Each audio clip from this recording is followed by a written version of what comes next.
নমস্কাৰ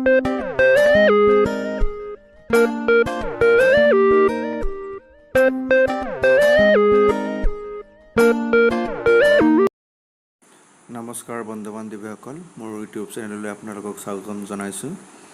আৰু আজি লৈ আহিছোঁ এটি নতুন বিষয়, টেগ কুৱেশ্যন। টেগ কুৱেশ্যন সহজতে কেনেকৈ শিকিব পাৰি আহকচোন আলোচনা কৰোঁ। ৰুলছ 1, টেগ কুৱেশ্যনত বাক্যটো এফাৰ্মেটিভ থাকিলে নেগেটিভ আৰু নেগেটিভ থাকিলে এফাৰ্মেটিভ হয়। ইয়াতে আমি এক্সাম্পল চাওঁ। হি ইজ এ বয়, এইটো টেগ কুৱেশ্যন হ'ব ইজ ইন হি। এই বাক্যটো চাওক এফাৰ্মেটিভ আছে, গতিকে ইয়াত টেগ কুৱেশ্যন নেগেটিভ হৈছে। দ্বিতীয় বাক্যটো হি ইজ নট এ বয়, ইয়াতে বাক্যটো নেগেটিভ আছে, গতিকে টেগ কুৱেশ্যনটো এফাৰ্মেটিভ হৈছে। ইজ হি, এইটো এফাৰ্মেটিভ। আহক আমি 2 নম্বৰ ৰুলছৰ বিষয়ে জানো। Rules number 2,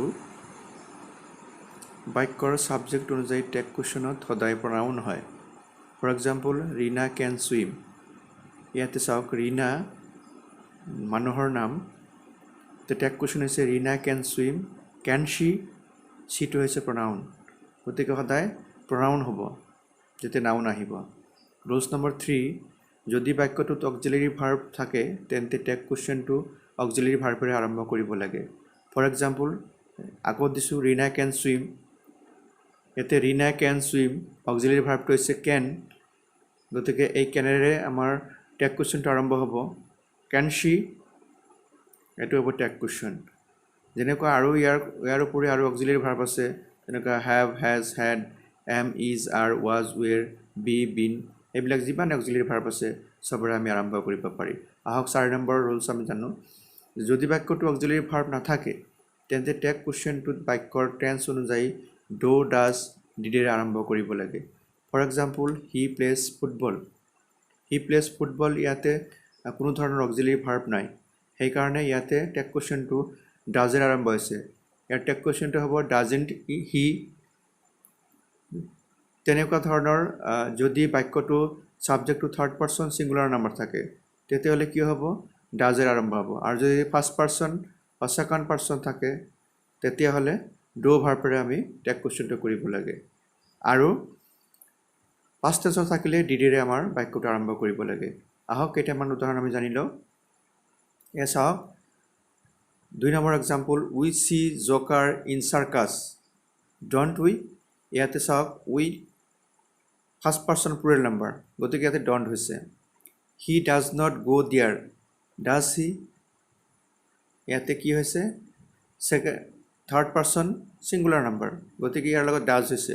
De went home, didn't they, they went home. এই বাক্যটো আপোনালোকে চাব, ইয়াতে পাষ্ট টেন্সৰ বাক্য আছে, গতিকে পাষ্ট টেন্সত থাকিলে ইয়াতে আমাৰ ডিডিৰে আৰম্ভ হৈছে। Didn't De. 4 নম্বৰ, দি মব কিল দ্য মেজিষ্ট্ৰেট, ইয়াতো আপোনাৰ পাষ্ট টেন্সৰ বাক্য, গতিকে ডিডণ্ট ইট। এতিয়া আহিছোঁ নেক্সট ৰুলছলৈ। মন কৰিবলগীয়া যে ছাবজেক্টটো যদি থাৰ্ড পাৰ্চন ছিংগুলাৰ নাম্বাৰ হয় তেতিয়াহে ডাজৰ বহিব, বাকীবোৰৰ ক্ষেত্ৰত ডু বহিব। মই অলপ আগতে আলোচনা কৰিলোঁ যে ছাবজেক্টটো যদি থাৰ্ড পাৰ্চন ছিংগুলাৰ নাম্বাৰ হয় তেতিয়াহে কেৱল ডাজ বহিব, বাকীবোৰৰ ক্ষেত্ৰত ডু বহিব। এতিয়া ছাবজেক্ট পৰিৱৰ্তন কেনেকৈ হয়, দিছ থাকিলে ইট হ'ব, ডেট থাকিলে ইট হ'ব, দিজ থাকিলে দে হ'ব, দোজ থাকিলে দে হ'ব, চামবডি থাকিলেও দে হ'ব।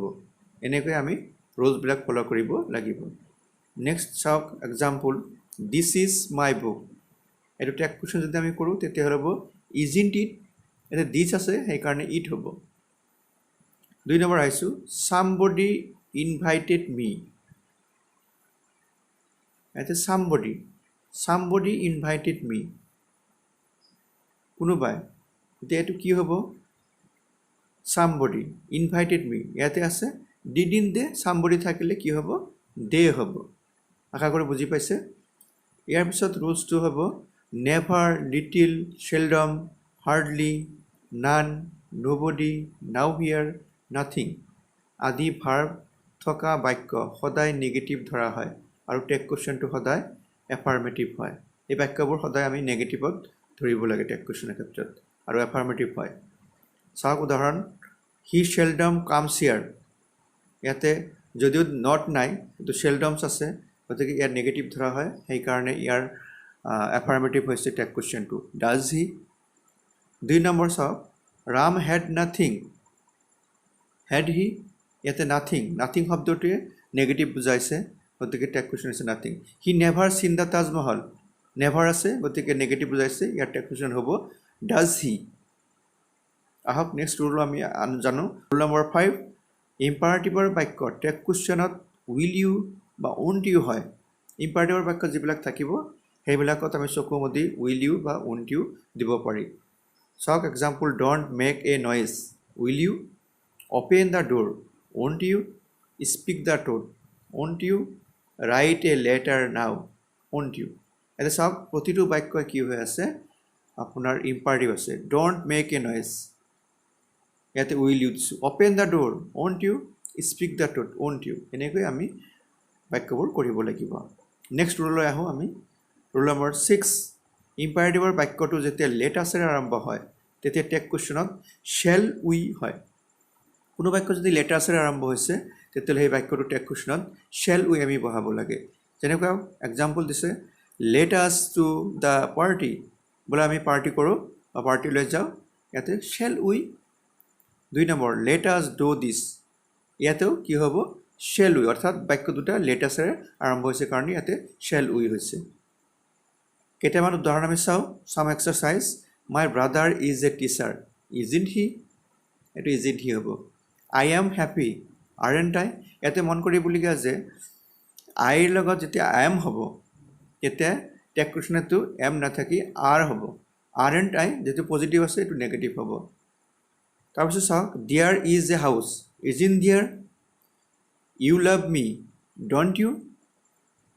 আশা কৰোঁ কথাখিনি বুজি পাইছে ধন্যবাদ